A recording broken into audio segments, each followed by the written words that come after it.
ఒకసారి ఒక కొడుకు తన తల్లికి ఫోన్ చేసి చెబుతాడు, అమ్మా, ఇప్పటి నుండి నువ్వు ఒంటరిగా ఉండవలసిన అవసరం లేదు.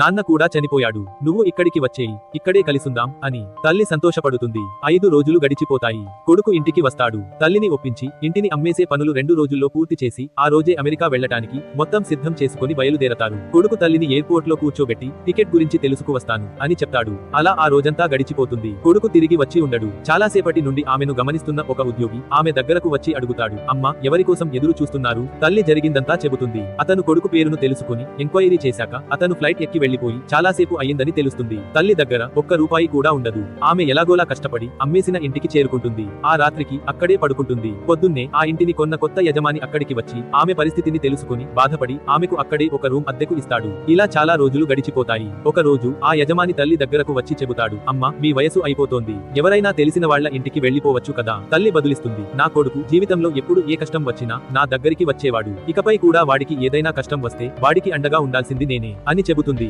నీతి, నువ్వు ఆమెను ఎంత కష్టపెట్టినా నీ గురించి ఇంకా ఆలోచించగలిగే వ్యక్తి ఎవరైనా ఉన్నారంటే అది ఒక తల్లి మాత్రమే. కాబట్టి తల్లి కన్నీటిని తుడవండి, కానీ తల్లి కన్నీటికి కారణం కావద్దు. Download ShareChat.